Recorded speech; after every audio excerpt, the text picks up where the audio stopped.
নমস্কার বন্ধুরা, আমার আজকের নিবেদন সুকুমার রায়ের একটি বিশেষ মজার কবিতা সাবধান। আরে আরে, ও কি করো প্যালারাম বিশ্বাস? ফোঁস ফোঁস অত জোরে ফেলো না কো নিঃশ্বাস। জানো নাকি সে বছর ও পাড়ার ভূতনাথ নিঃশ্বাস নিতে গিয়ে হয়েছিল কুপোকাত।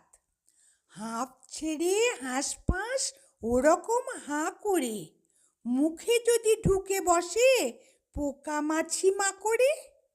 বিপিনের খুঁড়ো হয় বুড়ো সেই হলো রায়, মাছি খেয়ে 5 মাস ভুগেছিল কলেরায়। তাই বলি সাবধান, করো না কো ধূপধাপ, টিপি টিপি পাই পাই চলে যাও চুপচাপ। চেও না কো আগে পিছে, যেও না কো ডাইনে, সাবধানে বাঁচে লোকে এই লেখে আইনে। পড়েছ তো কথামালা, কে যেন সে কি করে পথে যেতে পড়ে গেল পাতকোর ভিতরে। ভালো কথা, আর যেন সকালে কি দুপুরে নেও না কো কোনো দিন ঘোষেদের পুকুরে।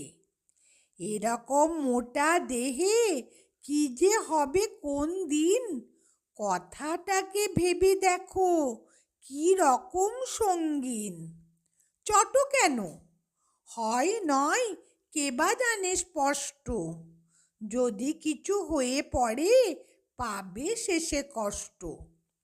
মিছি মিছি ঘ্যান ঘ্যান কেন করো তক্ক, শিখেছ জ্যাঠামো খালি ইঁচড়েতে পক্ক।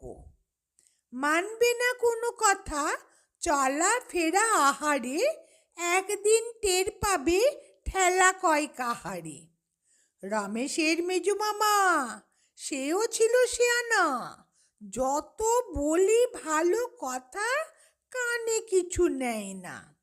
শেষকালে একদিন চান্নির বাজারে পড়ে গেল গাড়ি চাপা রাস্তার মাঝারে।